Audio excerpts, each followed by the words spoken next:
And most of my car gathering was easy. I just fell into it, and the timing was right and everything like that. So Jack Dominic lined me up with, he heard of one in Fargo, Moorhead, and Blackway, Mr. Blackway. He lined me up with him, so I got the car. I had a chance to buy another one, and from the same guy. He had two of them. One was the one I have, was pretty well built. It came out of Denver. I went down to Denver one time and I met Pandolfo's son that didn't own the car, but he was holding it for somebody else. So then after that, of course, I bought the car, and the other one came up through here. The other car came up through here and ended up in the long run for the Pantowners Club bought it, and we restored that one, and that was the one that's in red today. I met him in 1956, I believe. He came to town before he went to Alaska, and was over at Carlson's house, and Elmer Carlson had the car at the time, and Pandolfo was over there, and Myron Hall was there taking pictures. And of course, I always regret I didn't have my picture taken with Mr. Pandolfo. I shook his hand, and he looked like a nice, humble man to me. I was very glad that I met him at the time. I was quite young, so probably when you're young, you don't appreciate these old timers with all the history behind them and everything. Nice fellow. It was a tough time that when he went into this 1917, building the car right before the war, and I think he built his buildings and everything so quick that the outside people were jealous, and they thought that he was getting pretty big in the big industry. They have a habit of picking on people that are little, you know. And I think he meant well, and he would have done very well if he would have stayed with it. A little bit tough luck, and I wish that he would have came out better, but it didn't. And this is what happens to people that are like that. And Mr. Tucker had the same problem with the Tucker car. People were jealous, and they're going to stop them. If they want to stop you, they'll stop you from doing what you feel was a good thing. Well, I think he'd be enjoying himself by now, and he'll just be, do the normal things that a man of that age. He was happy with his wife, third wife, I think, the one I met when he was over at Carlson's house. They seemed very happy, and I have pictures of her. And then, of course, he went to Alaska, and that was the end for him. Well, I think the easy handling of it when you're steering, it has great horsepower. Of course, my wife likes the idea it folds into a bed, and I will show you that later on, how easy it is to be made into a bed. And in those days, the hotels were far apart, and of course Pandolfo knew that. He had maybe 23 cars, or in the 30 someplace, he had 30 different cars. I have 8 or 9 titles of the cars that he had at the time, and Packard was included in some of those. He drove quite a few Fords. With the hotels and filling stations far apart, I will talk about the tank in the back, combination tank of the oil, and gas, and water, and the little refrigerator ice box He had for ice, a separate piece for ice, and then your food, and then a toolbox. So he was equipped, and all the tools were to fit the pan car for repairing. So I think, well, the combination tank in the back was very unique.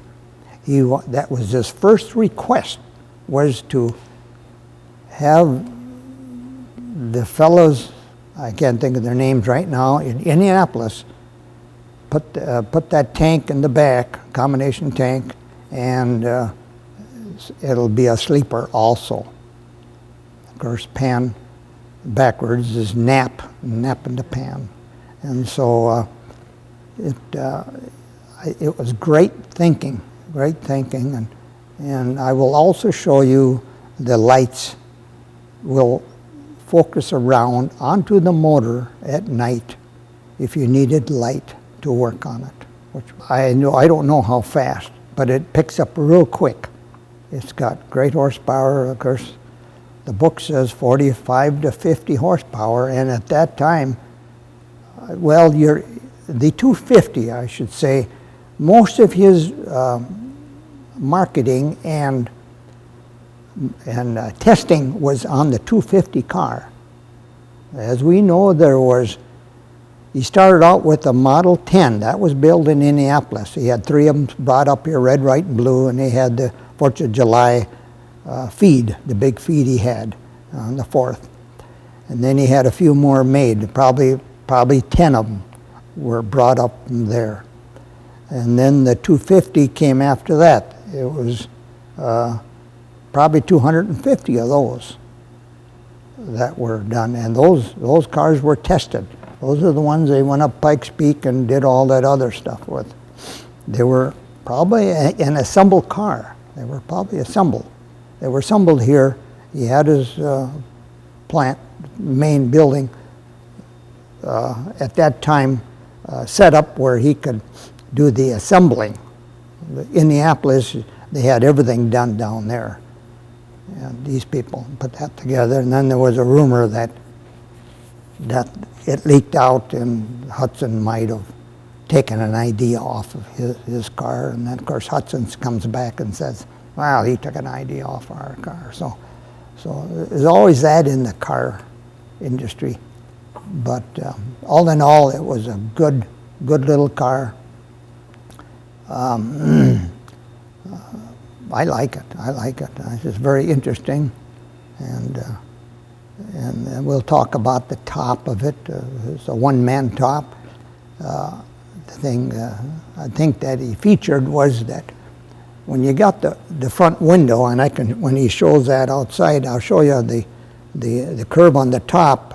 It doesn't catch the wind that much. You get it real short, so the wind won't catch the top and want to push it up when you're going fast, A lot of interesting little things. And the emergency brake, we should talk about that when we get out there. And the shifting of the car. It was they used the letter H in the sequence, and it was reversed from other cars. So the shift would end up on the driver's side, not on the passenger side.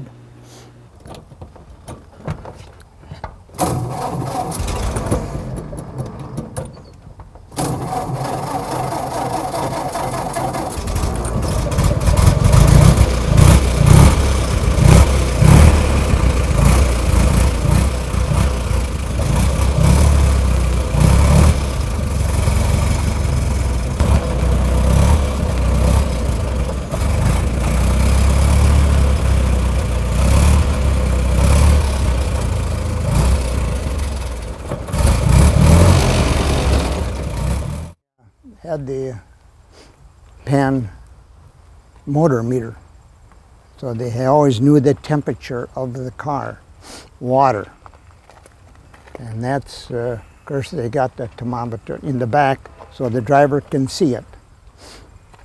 And hood here, and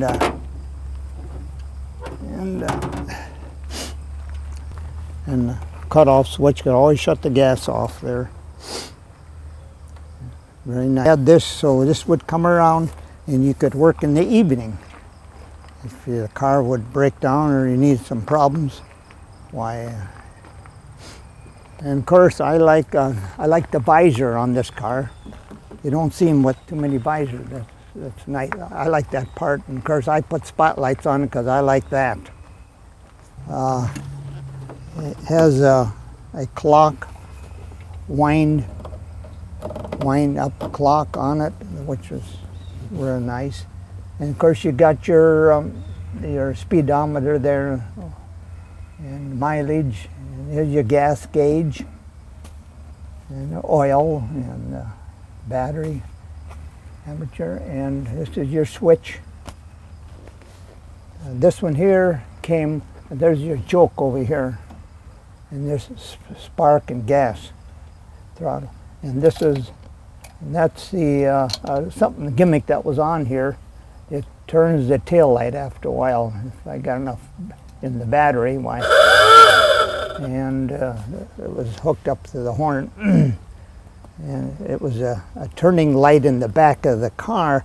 Let the person know behind you that he was going to turn. Kind of comical. It has with the spare tire. It comes with the spare tire. And here is the light. It's kind of funny. I don't know if that'll work, but I'll go up and see if it works.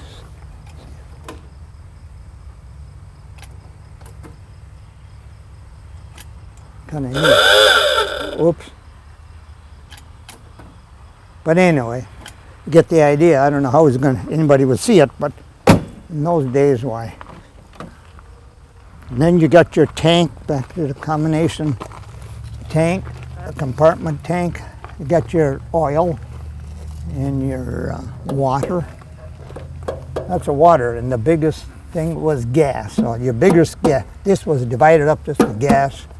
And then you got your ice box here, ice over here, and food here. And then of course your tools. You got your toolbox. And that's nice and deep, so it holds a lot of stuff. Jack and everything. So he used every bit of the car. Every bit was used, I think. That's a little advertisement. They advertised in those days also. Now we could make this into a bed. I will show you how fast it is that you could do this. What I'm going to do is step up here and take out the horse blanket right away. This is the blanket that they probably carried around, and that's all you do is pull that back, and that goes back like this. Let's put this up here first so the top can rest on that. And you can see with the blanket and all, it might work pretty good. Let's see if I could lay down in this. Oh yeah. So that ain't too bad at all, is it? See? It works kind of nice, you know. And if you had side curtains on there in case it was raining, and then if you had a upholstery guy, the make-up screens.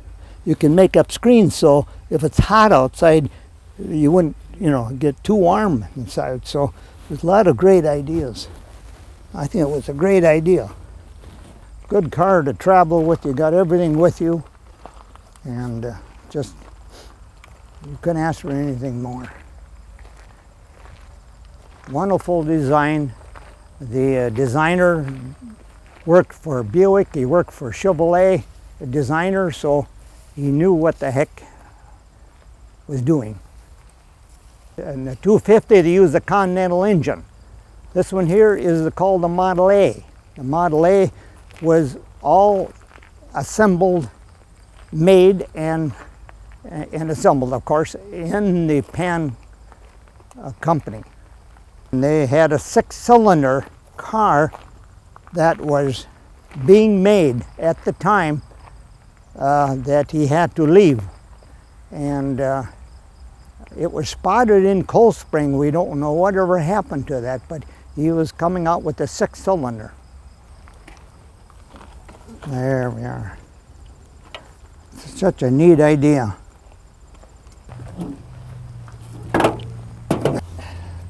And they had those nice horse blankets. You could lay on that or cover up with that. So that was nice. Okay.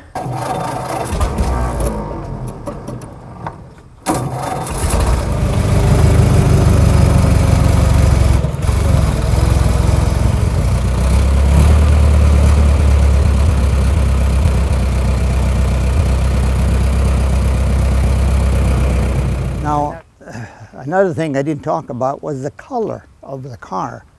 The color of the car he had in those days when he first started out, he recommended it to be pan green.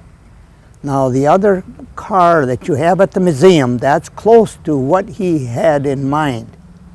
But the chassis was cream. In those days, chassis were cream. That was very popular at the time. So he would have had that nice dark green, and the chassis was cream. And that's the way they came out with it. But we have never seen one like that. All the pans we saw so far, which was very few, were black, and there's probably maybe a dozen pans left in the country. Model 10s, he had this stripe, and that's why I put that on there. He had that stripe, and he had it red, white, and blue, and that was a white body, blue. There was probably 756, I always say, that were made. So he made a lot of cars, and he had good intentions of really. Well, look at the factory. I mean, it's unreal. He probably outdid anybody else in this business, and they were jealous, and it's just a dirty shame that he had to go the way he did. I know when he came back to St. Cloud, and he was unhappy. He wouldn't even drive a pan. He drove another car. He wouldn't when he lived here for a while before he went to Alaska. So, and motor behind it, I guess. Yeah. Started taking the letters down, and the guys came and said, "What are you doing?" And I said, "I'm taking off the letters." He said, "We'll help you." So we took off the letters, and the letters were made of all metal. They were thick, all metal, and these are the back of the letters, and I put them in front and made them out of wood, the rest of it. And that's how we got them to at least parts of the. I had a stone made for him because there was nothing up there for him. Fairbanks, Alaska. And a fellow was up there, and he looked, and there was a piece of plastic on the ground in the Catholic cemetery. And he went back 2 years later, and it was gone. So I had a stone shipped up there, and a friend of mine put it on there. And so that stone is there today, and I hope someday that I can go up and see it.